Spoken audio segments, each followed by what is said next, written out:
up, y'all? This is Hailstorm adding my 2 cents to the miracle effect, and we're going to get right into it. What you see here is Markeis McGlockton getting out of the car and going into the convenience store with his 5-year-old son. His girlfriend is sitting in the car with their 3-month-old and a 4-year-old. Michael Drejka then pulls up, surrounds her car, and engages her in an argument because she is in a handicap space. The argument quickly escalates to Michael Drejka telling her to move her fucking car. The argument is so bad that Markeis hears about it in the store, runs out, and pushes Drejka to the ground for verbally assaulting his woman in front of their small children. Markeis then digresses by stepping away, but not without receiving a fatal gunshot from Michael Drejka. Markeis retreats into the convenience store where he is literally dying in front of his 5-year-old son. Okay, so of course the next question is, what happened to the shooter? What happened to the killer? And most black people always want to know, well, what was the color of the killer? What was the color of the person who was killed? And in this situation, it was a white man who did the killing, and the black man is the one who died. So you already know what the police decided in this case. It didn't even go to a trial. They didn't even arrest the man. Here's what the police had to say. Under these circumstances, we cannot make an arrest. The law on stand your ground is clear, and the Florida legislature has spoken on it. Interestingly enough, when Floridian Marissa Alexander was attacked and cornered by her abusive husband, she shot a warning shot in the wall. She was picked up, arrested, tried, and within less than 15 minutes, she was found guilty and later sentenced to 20 years. Florida clearly didn't see fit to consider her stand your ground defense. Marissa served almost 6 years in prison that will never be returned to her. Florida clearly sent a message with Marissa's conviction. They look at us differently. Stand your ground does not apply to blacks and whites equally. Marissa had to fight vigorously for her freedom. So what is it about Marissa Alexander that is so different than Michael Drejka?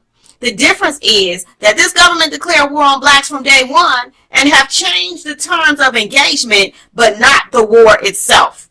They are hiding behind laws to kill us and to kidnap us. Michigan and multiple other states also use the stand your ground laws. These laws arm a civilian militia. This law elevates us to a high alert.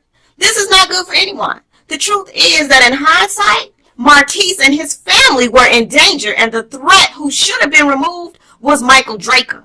Drejka felt too comfortable in their space and received protection from the government of Florida. Now, many of you probably think that I'm overreacting. How many examples do you need in order to realize that your government is endorsing the killing and kidnapping of black people? And why do you need so many for us and so few in other circumstances? Think about it for a minute. If an individual from Iraq came here and shot a white man, imagine our government's response. Imagine their president, Fawad Massoum, declaring that his citizen was clearly acting properly within their laws and would not be arrested. Now, what do you think America would do next? Do you think America would sit around for years waiting for their uniformed officers and government to get it right? Do you think America will be trying to figure out which Iraqi men were the good ones? America would understand that these mercenaries were acting in line with the government's values. And if this assault were against whites, you'd be clear. You would not need more than one instance to know that it is time to act. So how many dead black bodies do you need before you know? I watched a white news show host condemn Markeis for pushing down Drejka. Person do. But can I ask you, so on the tape, one of the things that people are pointing out is, now there's no question the guy who shoved the man with the gun was out of line. You don't, whether he's yelling at your girlfriend or not, you can't. That was an assault for sure, and it was aggressive, and he shoved him hard, and the guy went down. Forget the fear of the mother of his child being cursed out by a stranger. She covered the story with a straight face and showed no emotion until she changed the subject to the death of her dog. Then we saw her emotions. And left. I just want to steal a personal moment and say something sad happened in my life on Friday. I hope I can get through this, but my dog died. Already I'm not through it.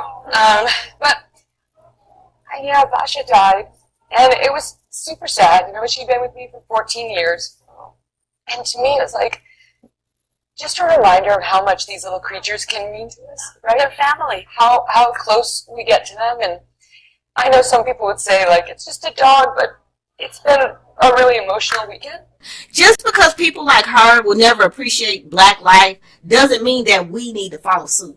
If this were an Iraqi American issue rather than a black issue, American preachers would be praying for the safe return of their soldiers, because no one would be waiting for Iraq to admit we are at war under similar circumstances. The people would expect force to be used as a measure to prevent continuous crimes against this nation.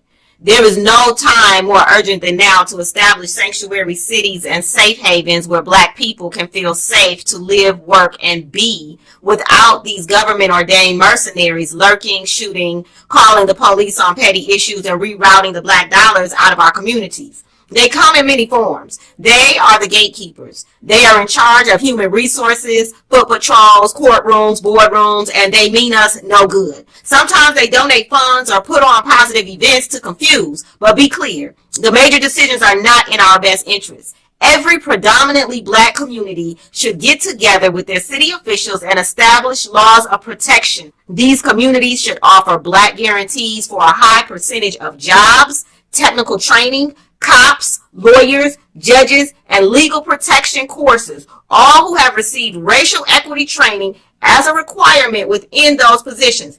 We must all rise up against those who are giving these racist individuals their stamp of approval, remove them from positions of authority, and replace them with individuals who are brave enough to consistently stand up for human beings against unjust laws and unjust individuals. We cannot wait for the privileged or the ignorant to come around. We must start establishing our own laws and safe havens today. Become mentally strong and unwavering for your people, and the laws will follow. We know how to protect ours and love the world at the same time. But unfortunately, the world has demonstrated to us that they do not know how to do either for us. This is Hellstorm adding my 2 cents to the miracle effect. Peace. Are you listening?